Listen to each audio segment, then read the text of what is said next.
you so much.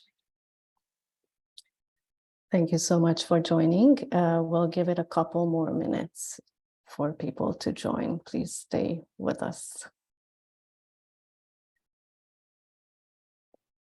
Thank you.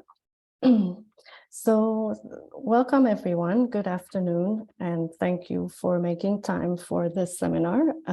My name is Anna Shamati and I work at the African Center for Cities. I'm a senior lecturer and I convene the Masters in Southern Urbanism program. That's one of our master's programs. I really do not want to waste a whole lot of time introducing myself. That was it, or the African Center for Cities. You are very welcome to read up on us. What I do want to do is to very warmly welcome our speaker, Dr. Jocelyn Poe, and our respondent, Dr. Nisa Memon, who is with us already. Thank you. And also just to say that we wanted to put the seminar in the context of what's happening at UCT right now, and that is, of course, the student protests organized by the Student Representative Council, and the central issues are around fee debt, as well as access to residencies, access to learning, issues around academic exclusion, and a whole other and mostly, or more importantly, financial exclusion. And we want to acknowledge that students are, or the SRC are calling for the boycott of learning activities. We thought that this public-facing event is not one of those, and we decided to go ahead, not because of this, not simply because of this definitional matter, but because we do think that the topic of the seminar speaks directly to some of the issues that the students are facing and that they are mobilizing around. So I would like you all to receive it in this spirit, and encourage you, if you so wish, to raise comments or questions at the end of the seminar that make this connection, if you see it resonating as well.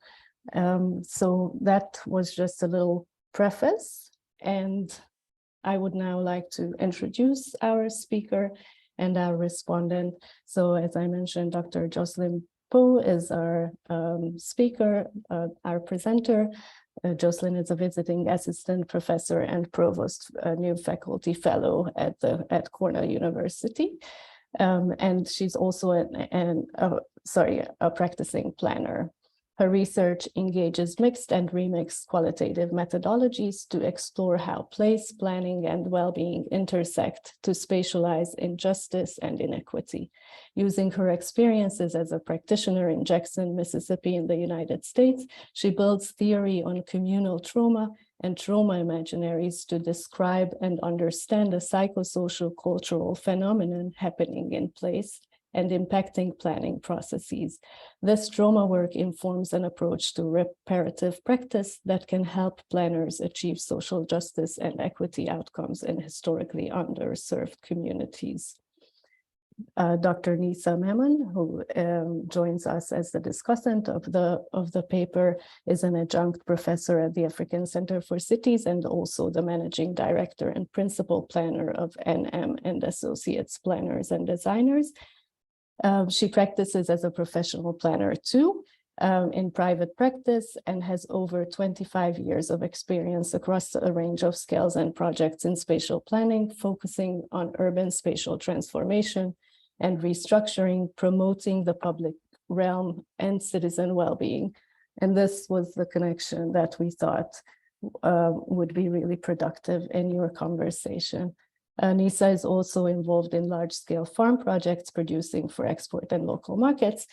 Her design and planning practice focuses mainly on making the public realm accessible to the majority of people to help create an inclusive urban environment and integrated city. To this end, she's exploring citizen care and well-being as an integral part of spatial planning and design. So we are very happy and grateful for both of you to be here with us.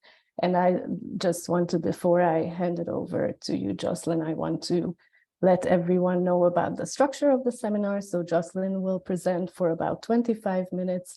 Nisa will respond for about 15 minutes, and then we will still have time for about 15 minutes of Q&A.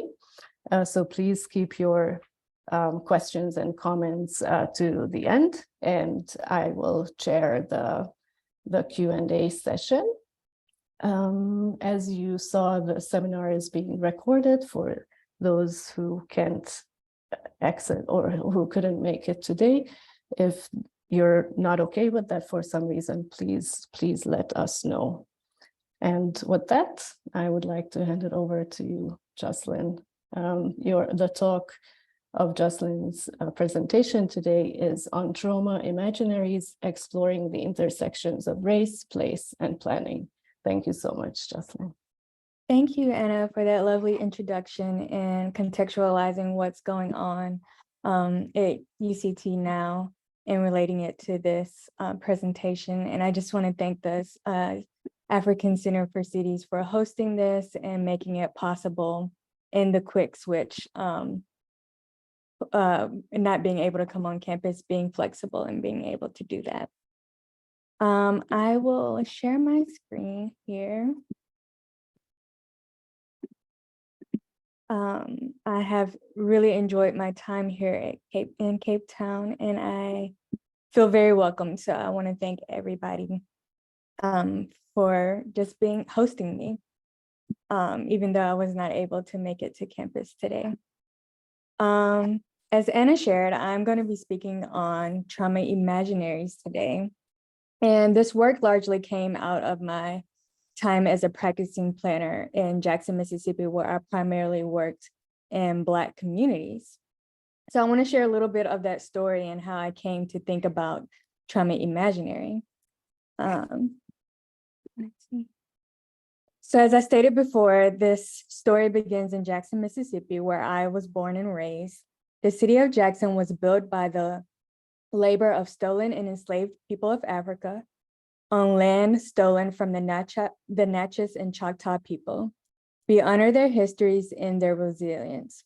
Also want to acknowledge the Mississippi Band of Choctaw Indians, a thriving nation situated in counties across the state of Mississippi, and the only federal recognized tribe in Mississippi. Although ravished by colonialism, oppression, and removal, this nation celebrates their traditional cultures. I offer this land acknowledgement as a way to contextualize a conversation about communal trauma. The current issues in planning in Mississippi and across the United States are directly linked to these colonial histories, as is my story because I am a descendant of both of the indigenous and African lineages. So growing up in Mississippi, I navigated geographies of difference extracted from these colonial histories. So I lived on the west side of Jackson, and we were always traveling east for whatever reason. And as you grow the more east you go, the more wealthier, better infrastructure, the better architecture, the better amenities. It also became wealthier and wider in demographics. On the west side, it was characterized as the hood. And in America, the hood is a code word for poor, Black, and crime-ridden. So growing up, I had these deeply spatialized sense of injustice. And I was constantly asking why these spaces are so different based on the people living there and how can we make them more equal. And this really shaped my career path. And I became a designer and community planner in the city that I grew up. So this is me being a planner in Jackson, Mississippi. And after 7 years of education, I was this bright-eyed, bushy-tailed planner, like excited about making a difference and being really passionate about planning and space making and place making. And I really thought I was prepared, but I kept experiencing these intense interactions that I was not equipped to understand or to address. and they often derail the planning process. Here's an example from my autoethnography. During one public meeting, I attempt to engage the audience in a fruitful discussion about improving the neighborhood. I'm met with silence. As I survey the crowd, I see blank faces, troubled faces, and even angry faces. Finally, an elderly Black woman speaks. I'm happy to see a young woman doing something like this. This is my first time seeing a Black woman talking about planning, and I'm encouraged. But how is this going to be different? We have been planned and nothing has happened. While y'all make thousands of dollars, we still struggle. We talk, y'all extract. We are treated like prostitutes, worse than prostitutes. At least they get paid. This community has been raped. Planning ain't never benefited us. The metaphor of planning as a violent crime struck me, but this wasn't an isolated experience. Throughout my work, I noted a pattern of visceral reactions to spatial processes. This pattern exposed a psychosocial cultural phenomenon in which the past is ever present, identity and belonging is psychosomatically tied to place, and the dominating fear of placelessness overwhelms. From my experiences, I made 3 significant observations that became the foundation of my research. First, in my planning education, there was a focus on the environment, the legal, the political, the economic, and community development aspects of planning. But the psychosocial cultural components of planning was largely absent from planning textbooks and articles. And I needed to really understand what those components were in order to work in the context of Mississippi. Second, I realized planning in the United States happened in a societal context constructed with and by systems of power, processes of othering, hierarchies of difference, and histories of violence. This construction makes ideologies like white supremacy and misogyny embedded in the landscape. And it also impacts the field of planning, as racial planning, as Williams calls it, emerged as a tool of the nation state that shape and produce places of injustice and inequities. Third, I realized that the psychosocial cultural phenomenon I experienced carried the hallmarks of trauma. Trauma is widely defined as a breach of time, identity, and place. In my experience, the past was ever present, there was a disruption of belonging, and a fear of placelessness. This experience shapes my work as I identify and describe this phenomenon as trauma imaginaries, the intersection of communal trauma and spatial imaginaries. I argue that trauma imaginaries express and respond to communal trauma that both shape and is produced by planning practices and spatial processes. To achieve goals of social justice and equity, planners must address communal trauma by engaging in reparative praxis. But Mississippi is a very specific place. It was funny, I was on the beach and this guy started talking to me and he was like, I've never met a tourist from Mississippi. And he said, I always wanted to go to America, but don't take me to Mississippi. So I realized Mississippi has this very national and global understanding of being this very oppressive place. Whereas LA has been seen as a place of like Black liberation. It's a Black Mecca where people can go and be free. So I test the validity of these concepts by asking, how do trauma imaginaries show up in planning and development processes in South Central Los Angeles, a place radically different from Mississippi, and a place that has often been seen as a radical place of liberation? To answer this question, I explore communal trauma theory in the case of the Crenshaw LAX rail line using mixed methods. In 2009, the Los Angeles County Transportation Authority, known as Metro, announced the construction of the Crenshaw LAX line. It's a light rail transit line that would run mostly at grade down Crenshaw Boulevard to connect to the Expo line and the Green Line, to connect the Expo line to the Green Line and ambitiously to the airport. So this is important because Crenshaw Boulevard has been long known as Black cultural production, a Black space. From 1990s rap music to movies like Boys in the Hood, it's internationally known for Black life. So I apply this kind of the trauma imaginaries theory to this case. So I define imaginaries. Trauma imaginaries exist at the intersection of communal trauma and spatial imaginaries.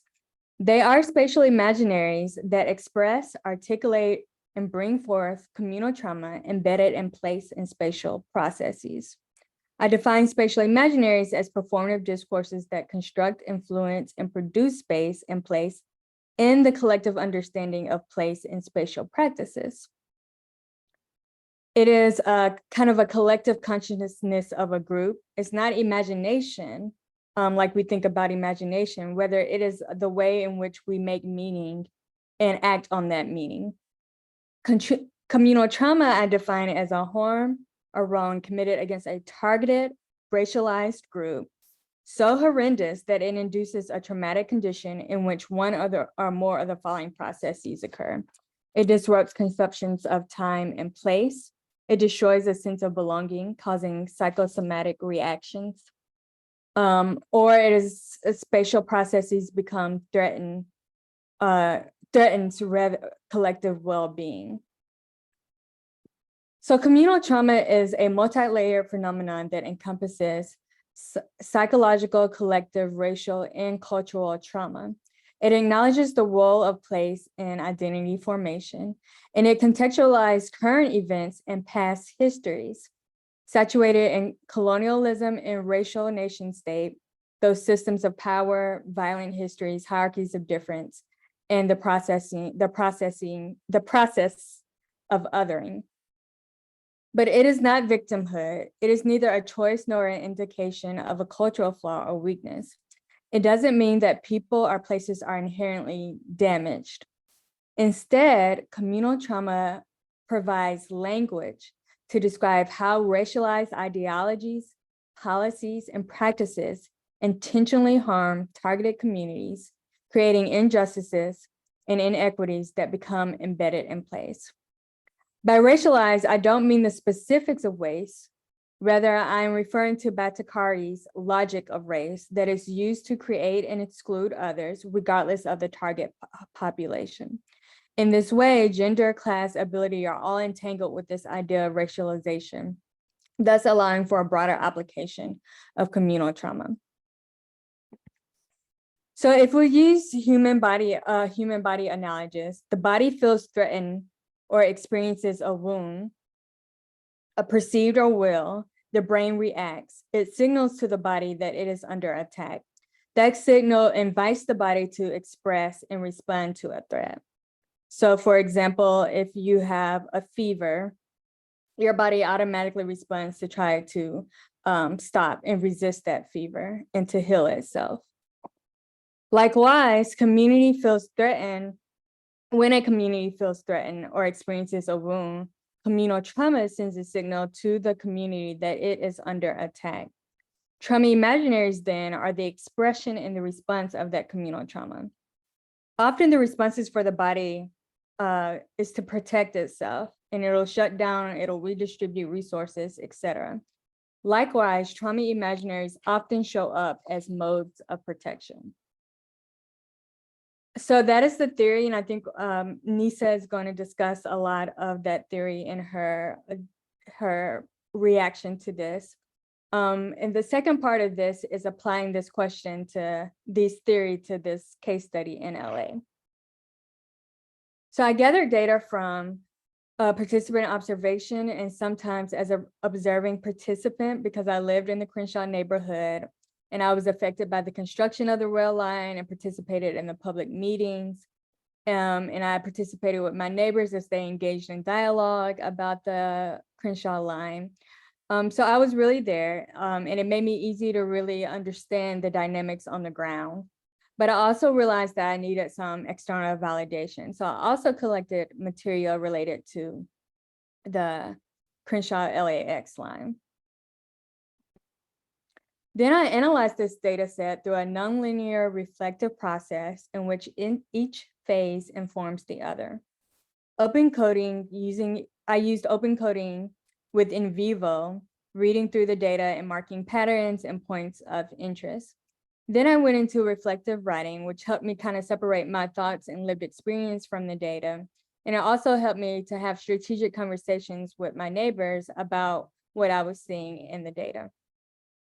Then I went into a thematic analysis round, which I read through the data set, searching for, reviewing, naming, and describing themes, especially noting themes relevant to trauma are reflected in that trauma definition. And then another round of reflective writing is used after I do this kind of thematic analysis. And then a comparative analysis. So I'm not comparing the places, West Jackson or Jackson to LA. Instead, I'm comparing my findings to the definitions and traces of communal trauma and trauma imaginaries developed in the previous work. I found that although a radically different context, circumstances, and spatial imaginaries, the definitions hold up. In the same communal trauma that impacts the Black people in Jackson, Mississippi, impacts the people in Los Angeles, California. Because communal trauma exposes histories of injustices that create and reify in our present day inequities. So the historical context. Metro has always played an active role in producing unjust and inequitable landscapes in Black communities. And they've acknowledged this in their Black Lives Matter statement.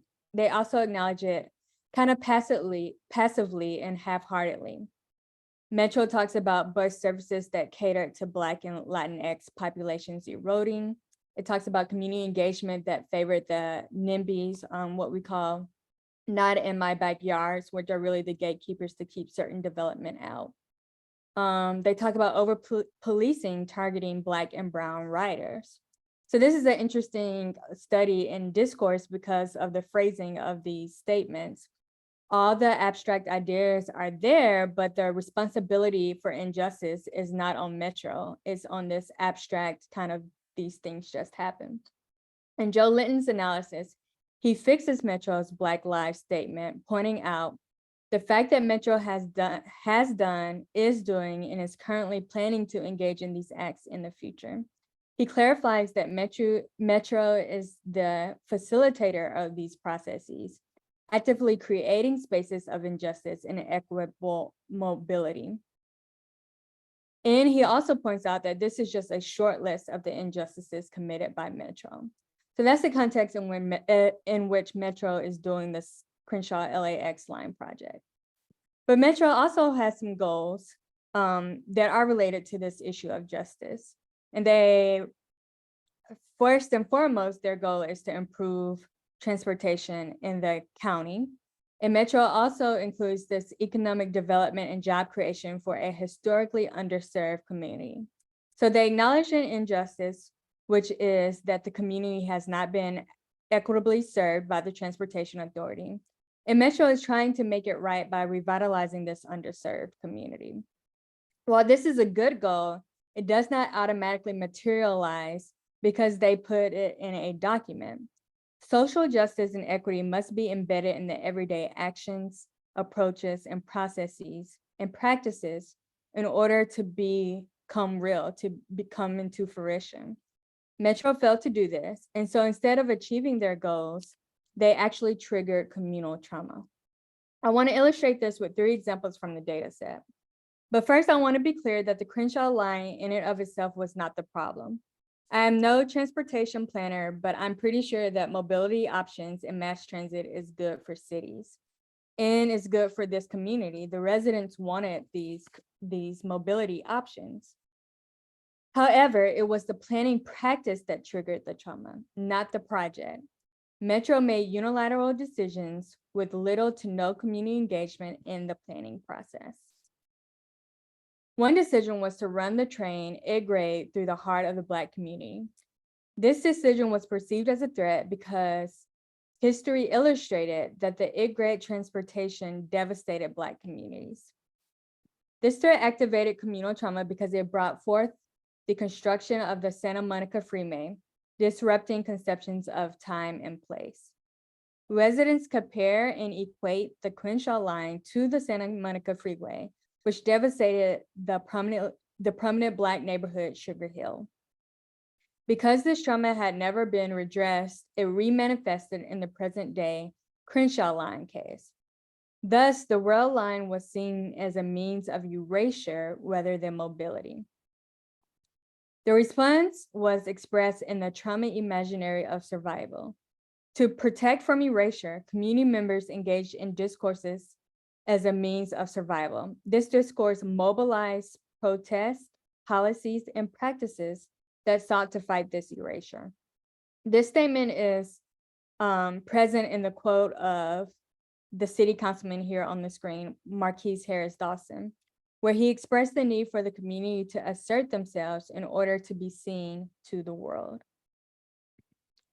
A second threat was the initial decision to omit the Leimert Park Village stop.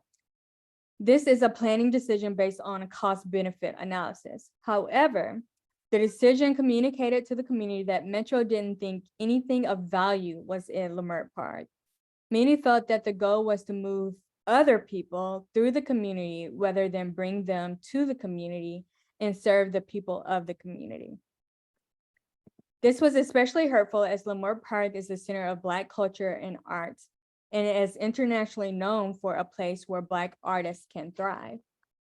From the drumming circles of the African diaspora celebrations, Leimert Park is a thriving community that has and is contributing so much to Black culture.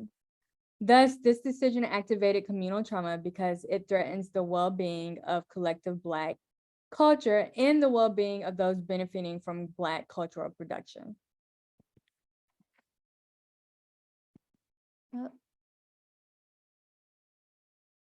It looks like did the slides change? I'm sorry, it looks like my screen is stuck.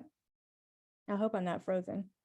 You're not frozen, and it now moved to activism. Okay, thank you. Sorry about that. I am in the load shedding zone right now. So I was afraid that it might have stopped. This ignited trauma imaginaries of activism. As residents began to ask why Leimert Park was left out of the planning process. Politicians like Mark Wrigley Thomas and community activists like Damian Good began to engage in warlike discourse to protect the community from neglect. So there was also a theme, we also see this theme of war and this idea of being under attack throughout the data set. This discourse led to protests in community and political organizing, including even at the federal level.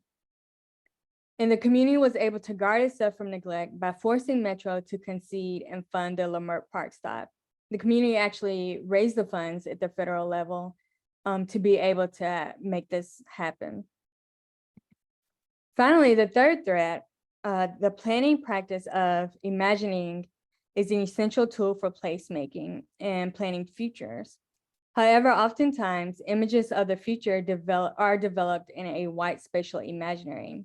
And this was the case when Metro released a rendering of the station and public development that would be at the Crenshaw line stop. This is the rendering that they released. And as one blogger says, Metro imagined a historically Black community as a white Mecca. Everything about this image signals whiteness. Even the buildings are white. The reaction to this was so visceral that Metro actually deleted this renderings from its social media and its final packaging for the rail line. This decision triggered communal trauma because it communicated the destruction of place, and it challenges the identity of place, causing psychosomatic reactions. Even political leaders like Marquise Harris Dawson described the rendering as a slap in the face. Again, we see the community members using violence to describe a basic planning tool.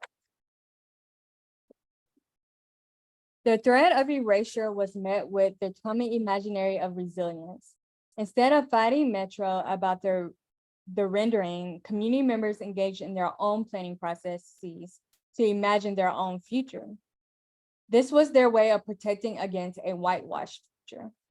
They imagined Destination Crenshaw as a response to ongoing harms and wrongs that displayed their resilience and willingness to cling to the community they built.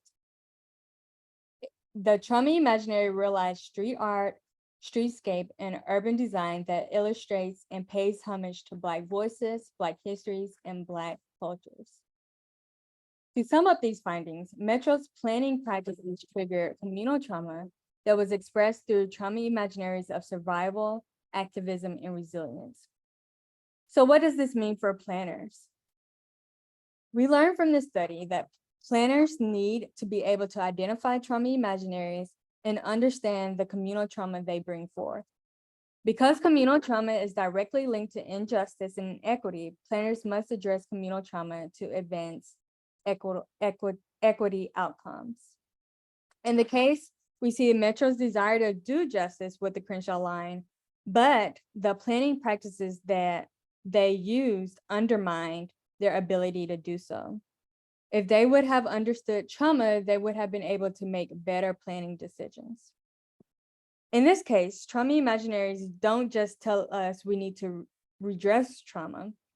They also give us some ideas about how we might do this. For example, we see residents addressing history, taking power in the face of neglect, and celebrating community culture. These approaches characterize reparative praxis, the practical application of theories that seek to redress past harms, attack inequitable power structures, and honor community legacies. A reparative approach can help planners facilitate the processing and mitigation of the effects of communal trauma while also being committed to avoiding future harm. Facilitating community healing, disrupting power dynamics, investing in community agency are all contextual activities that planners can engage in to address community. I want to conclude with this image as a visual reminder of the difference between racial planning and reparative planning. Out of context, there is nothing wrong with either of them. However, the issue is that Metro imagined a white Mecca in a place of an existing thriving community, stripping Crenshaw of culture and color, inducing communal trauma. Destination Crenshaw imagined a place that centered Black culture and was vibrant with color, inducing communal healing. Planners can learn from this process so they can facilitate the production of spaces and places of healing. Thank you. Thank you so much, Jocelyn. I'll clap for you. Thank you very much. Nisa, please, when you're ready.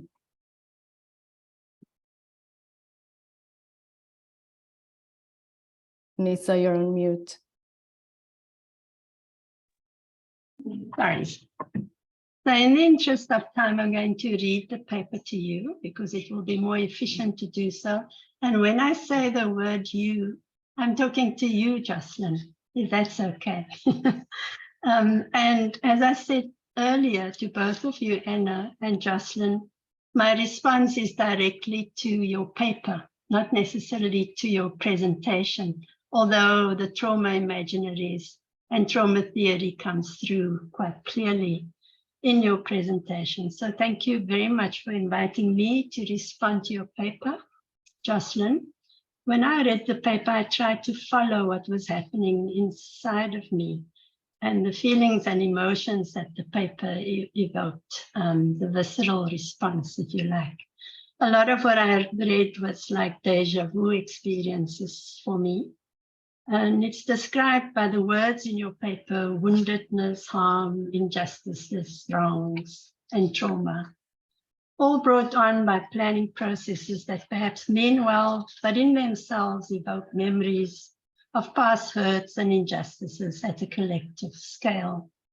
The particular project at the heart of my deja vu experience is the District 6 redevelopment framework process that I coordinated, like you, in West Jackson.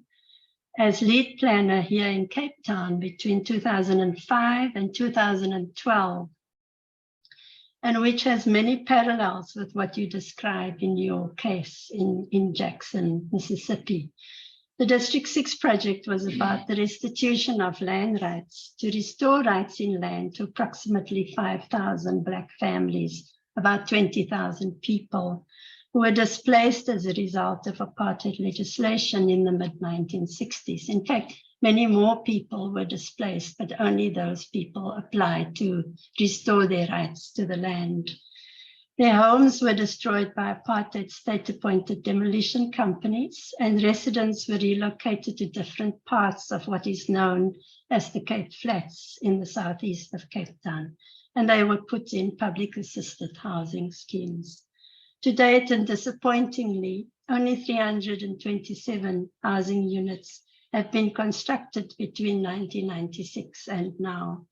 Needless to say, both the spatial planning process, the stakeholder engagement processes, and the lack of physical delivery not only frustrates the community, but also brings back memories of oppression, displacement, and woundedness, all resulting in what you term collective spatial and trauma imaginaries. Your two findings in your paper, the first, the cases you experience had characteristics of spatial imaginaries, and two, you find that trauma emerged as a prominent theme.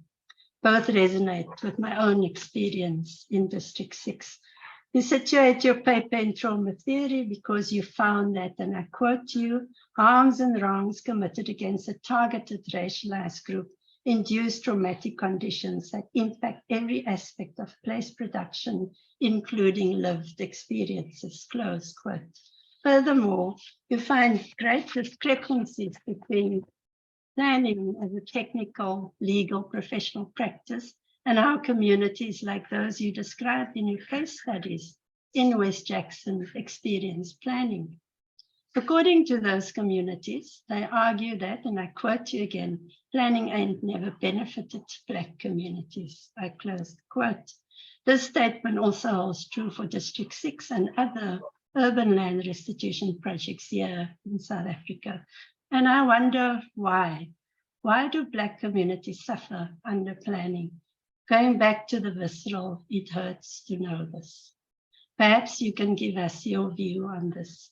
Is it only because of the imposition of Northern planning theories and methodologies we are taught at planning schools on the process of spatial planning and design that are embedded in planning law? Or is it the lack of a normative position that conflicts with community values and understandings of what is relevant and spatially appropriate from a planning perspective? It reminds me of the late Professor Watson's reference to conflicting rationalities.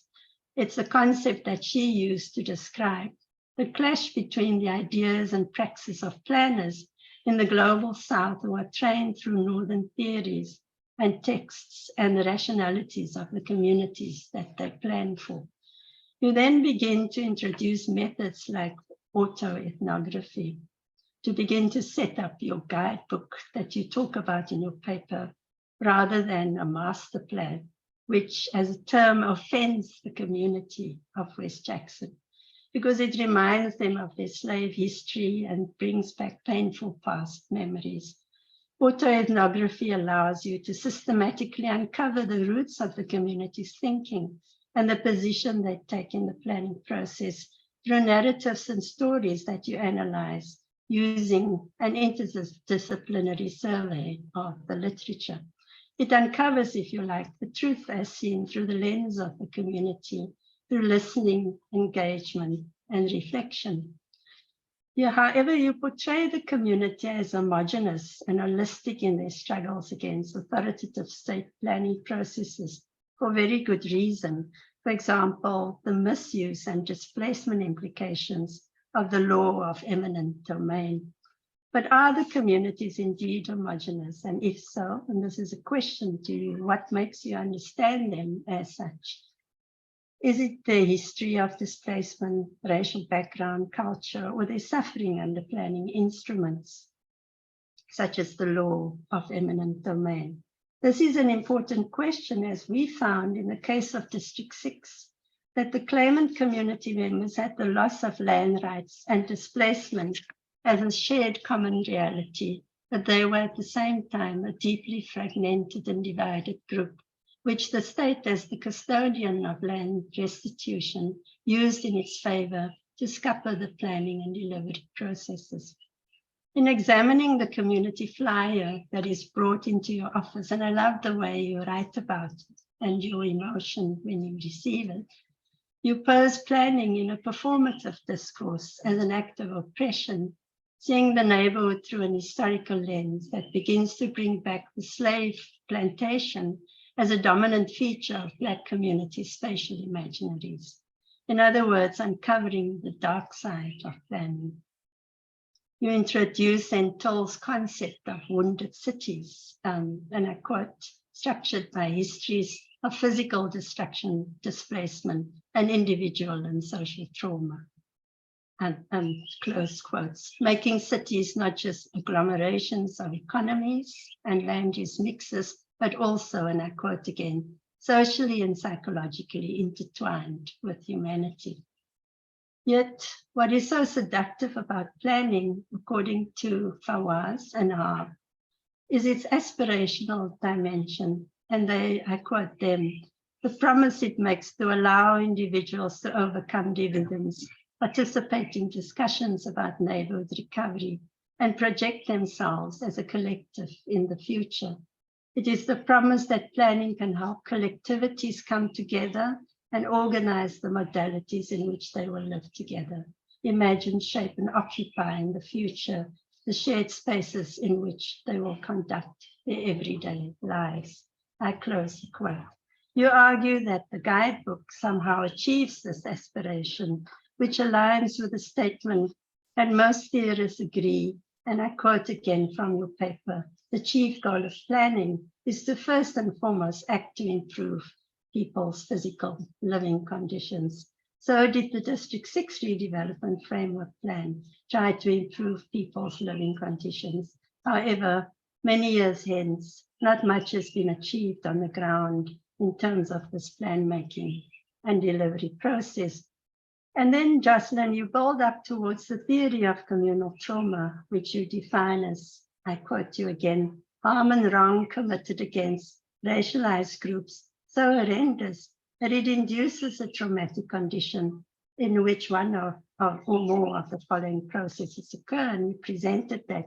That's the disruption of conceptions of time and place, the destruction of place challenges like identity, causing psychosomatic reactions. And the third one, as you defined in your presentation, targeted groups perceive spatial processes as threats to collective well-being. These conditions are embedded in collective memories of racialized harms and wrongs. It was and still is so in the case of District 6 as well. You argue that communal trauma is place-based trauma, and you define a framework for communal trauma theory comprising of 4 characteristics. And the first is communal trauma is a legitimate response to harm. You said as much in your presentation. It is not victimhood. You refer to racialized ideologies, policies, and practices that intentionally cause harm to targeted communities and become embedded in place and spatial processes that trigger place-based trauma with generational implications.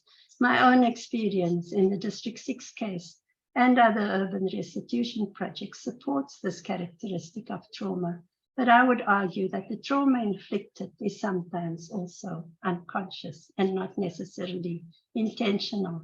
Then the second communal trauma theory that you identify in your paper is communal trauma is multi-layered. I cannot agree more that the wounds, I quote you, are inflicted upon the mind because identities are challenged. Furthermore, the trauma is collective because an entire community is in shock, you state in your paper. This was brought on in the memory of the Quick Take case, as well as working on the District 6 redevelopment framework, both leaving scars on the communal landscape that are constant reminders of collective trauma. The third communal trauma theory aspect is that communal trauma centers the role of place and identity formation. And I say here that trauma is always an identity informing process. So the analysis of the relationship between identity and place becomes tantamount to understanding collective trauma as place-based. Place is directly associated with belonging and community. In your case examples, as well as in District 6, this characteristic of communal trauma holds true. And then the fourth one, communal trauma contextualizes current events in past histories. I think that you explained that very well in your presentation, and I won't worry to explain that again.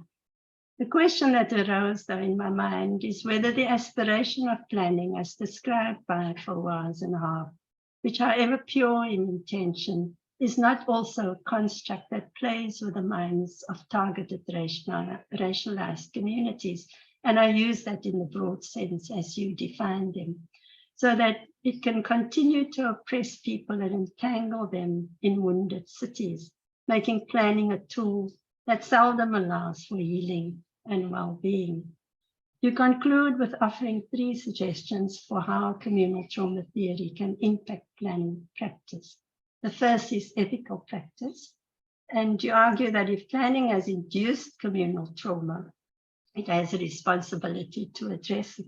While I agree, I would like to argue that it behoves state planning systems, elected officials, politicians, developers, and old colonial-minded professionals in the built environment to also address their lack of understanding or acknowledgement of the harm or wrongs that they inflicted on cities and the implications for Black communities. Reparative practice, I think you explained that very well, but I like the word therapeutic practices and processes that you bring out in your paper. Then the third one is reflective practice.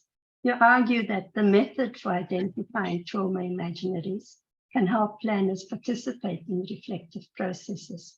In other words, planners must reflect on how their practices and processes uphold white supremacy and induce communal trauma, and implement more humanistic approaches such as the ones described by Sandercock in your paper.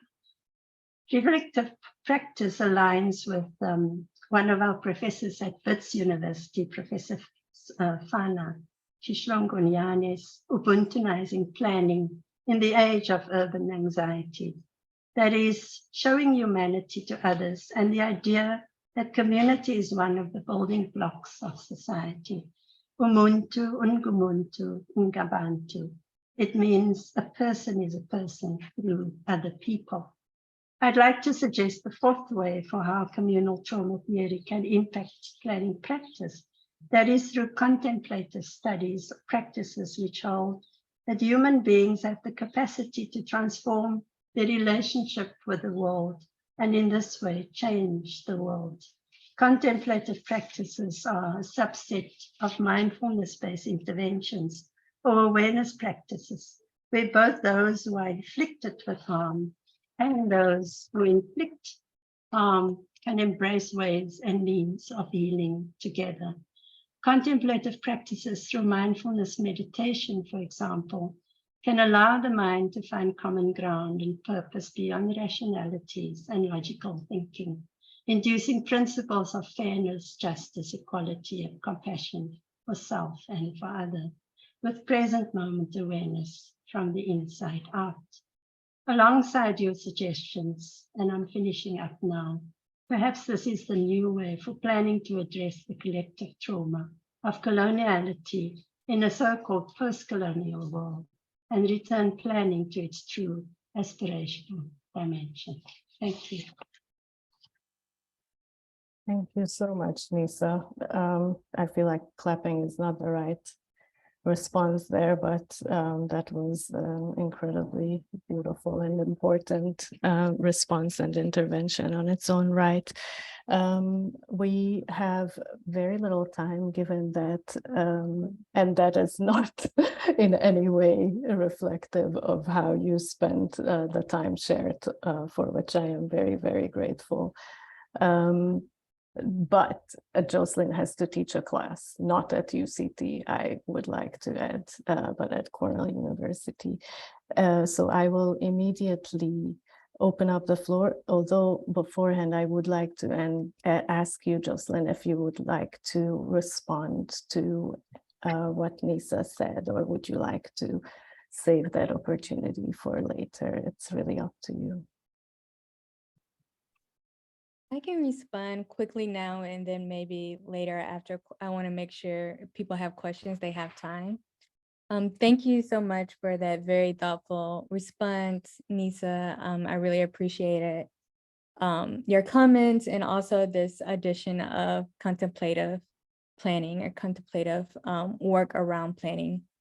And that was really beautifully done. You raised some questions about kind of planning and how to move forward from here, and kind of how did planning get here. And I think it's important to acknowledge in the States, and I think I was speaking with Cecil yesterday, and I think this is similar here. Planning is tied to the building of the nation state. And so to think about it as separate can really, I think in the United States, planners don't think of themselves as a tool of the nation state, and that cognitive dissonance really undermines their ability to think about planning differently. And so even though, like Cecil was telling me, planning here is mostly public, but we have a lot of private firms. And so even when people are disconnected from the state in that way, they are still using the tools of the state, right? Zoning, they're using land use mapping, they're using all these things that are connected to the state. And the state's primary goal is to maintain this racial hierarchy, right? These segregated communities that, again, isn't just racial based on skin color, but these communities of difference. And so I would invite us to think about disengaging from those tools and thinking about how we can remix those tools, and thinking about how we how those tools perpetuate. You know, you talked about these things keep going on, and we kind of end up in the same place.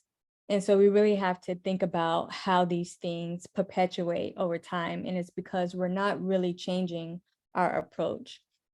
And I think if we can sit back and reflect, sit back and contemplate, and sit back and think about these approaches, even though we in America love naming new stuff, like that is the academics way, is to create words, which I did in this paper. So I am making fun of myself too.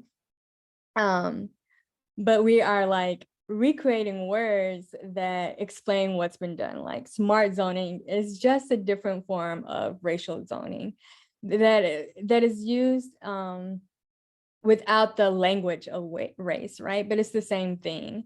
And so I think our planners practicing in the US think that they are innovating, and they're not. And so how can we kind of just step back and think about how we innovate in the space as planners, and the power dynamics, because planning is controlled by policy, right? So planners can't always control how they engage with the community, because there are policies in Mississippi at the federal level and state level that impact that.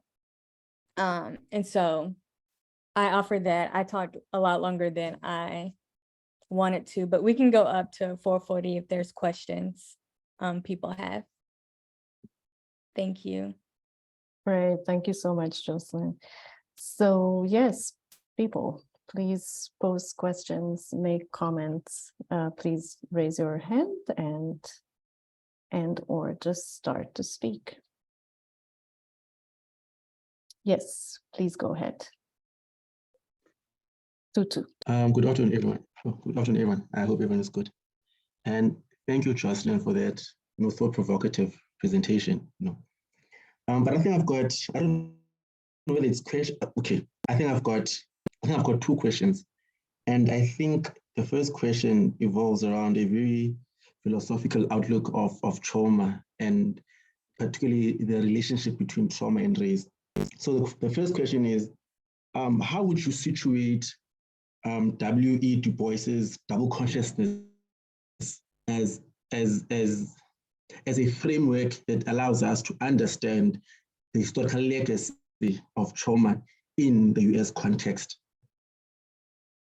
And I think his book, The Souls of the Black Folk, does this eloquently. That's the first question. The second question is that how would you explain the relationship between trauma and race as a historical material subject, and race as a contemporary empirical tool that is used to undo the colonial apartheid special project in South Africa?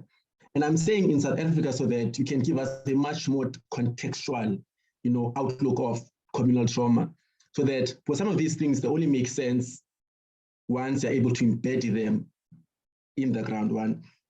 And I think the last question, or rather the third aspect to consider, I think it would be also quite interesting for you to look at communal trauma as an entity that gives birth to national consciousness, that because we've experienced trauma as a collective, that has invaded, that has informed, be it our insurgency as citizens of a state, be it our political consciousness. So think of communal trauma as an entity that gives birth to thought. Now, it can be political thought, it can be spiritual thought, it can be legalistic thought, but don't see trauma as an entity that is quite binary, but as a phenomena that goes beyond, the imaginary, that goes beyond, the known. That's it for me.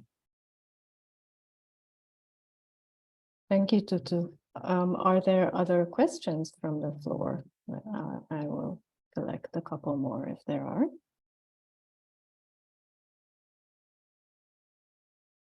If not, then yes, Mercy, please go ahead.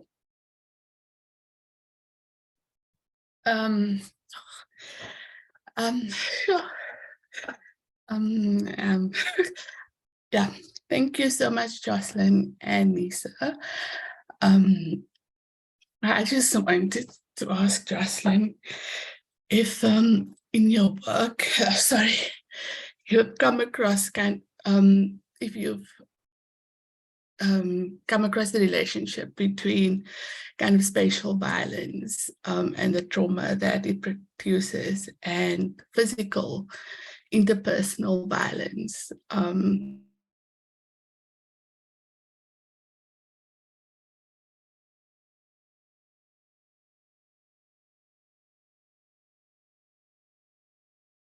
Mercy, we lost. Mercy, your connection broke up. We heard your question until whether Jocelyn experiences physical interpersonal violence. Can you repeat what you said afterwards? Yeah, my connection is unstable. I'm also feeling a bit unstable. But yeah, just kind of the relationship between spatial violence and physical interpersonal violence, and specifically this kind of normalization of everyday violence, whether your work kind of touches on that. But thank you so much to both of you.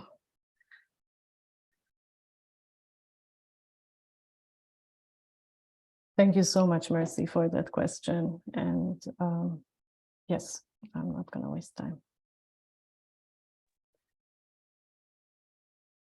Okay. Jocelyn and Nisa, yes, please, as you find it relevant. Let's start with you, Jocelyn. Yeah, I will actually start with the last question and work my way back up. I have recently have been working with Professor Betsy Sweet, who's at UMass, about this kind of idea of physical violence and the spatial components of that, and how people who have these experiences, particularly women in sexual violence, interact and move throughout the city. And so that is kind of emergent work. She does a lot of amazing just body mapping work. And so that's kind of on the horizon, kind of the next step in kind of this is an emergent theory, so kind of trying to figure out where else it applies. But in my work in LA, what comes to mind is the gang violence. And so when I kind of looked at the trauma imaginaries in LA, this idea of trauma imaginary is very specifically connected to gang violence and shootings, death, drive-bys, that type of thing. And even, on, according to them, lesser scales like theft and robbery and those types of things. And so it really did limit the mobility of people in this space who are trying to survive and avoid gang violence. And that trauma is really, LA has changed a lot since the 1990s. You go there and you're not going to see gang violence as prevalent as it was back then. But these scars are still with people. It still dictates the way they move throughout the city. In fact, one of my participants was saying how she moved all the way to New Jersey and she was working in this very, very wealthy hospitality job where she's surrounded by all these wealthy people, and how she got into a fight with her roommates about locking the door because it was such a safe place, they didn't lock the door. And she was saying how that was the first time she realized how she was living in LA was not normal, because she had this what she called herself hood PTSD. And so this trauma of violence really does stick with you, and that is it manifested in almost all of my participants. So that is truly something that is there and embedded in the landscape of communal trauma. The other question about race and double consciousness, I think, is an important one. And we talked about this a lot in America. We talked about, and I was thinking about it while I've been here, because when people introduce themselves, when Black Africans introduce themselves, they will say their name and what tribe they come from. And I was thinking, Black Americans say their name and what city they come from, and there's no kind of tribal identity that they have because of slavery, because it was lost through slavery. Yet they're not fully seen as American, right? And so they have to operate with this lack of identity on the one hand and this rejection of identity on the other hand. And I think that's what Du Bois is getting at with this double consciousness, is constantly having to live like an American without having the rights of an American. And that definitely speaks to this trauma, because those are spatial rights too. The way that you are able to move, the way that you are able to interact with the land is controlled by the color of your skin and by your history. And so people living in that double consciousness state are in a constant context of trauma. It's the trauma of abandonment and rejection, abandonment of a cultural identity and rejection of a place-based identity. And that is a lot of why, I did this gang work in LA. A lot of gang work comes from this idea to want to identify with that place, to identify with the history.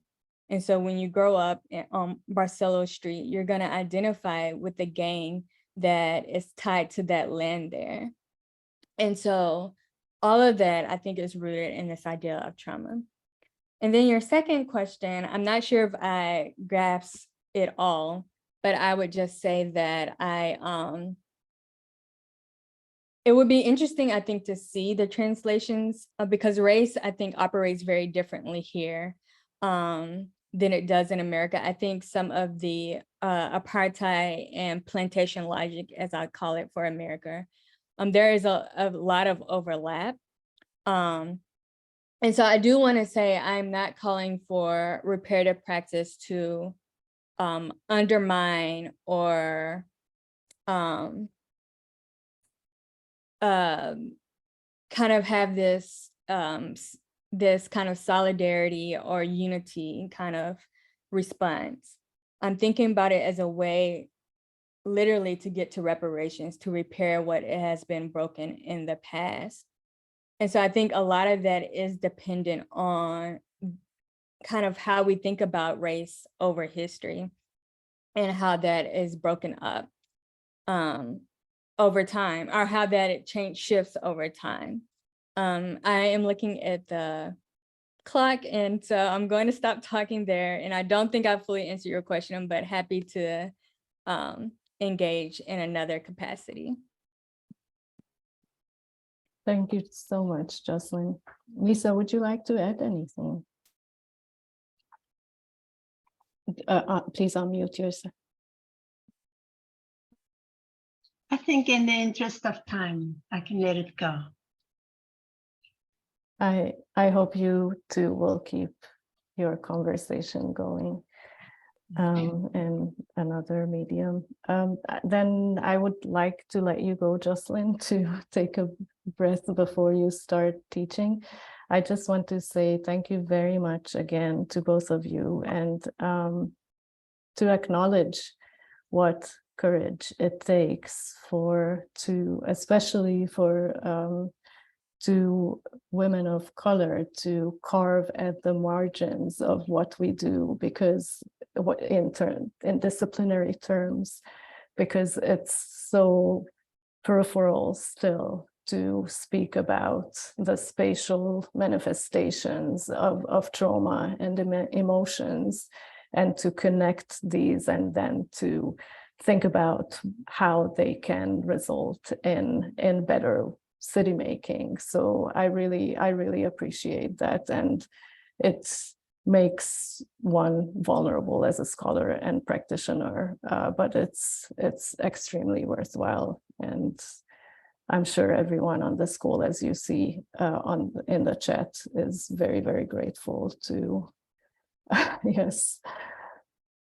yes, indeed, Alicia. Thank you so much, both of you. I hope that we'll have a chance to keep connecting with this work and return to it and integrate it as much as we can. Thank you. Thank you, everyone. Thank you all so much. Thank you, Nisa, and thank you, Anna. And I really appreciate this space. Thank you.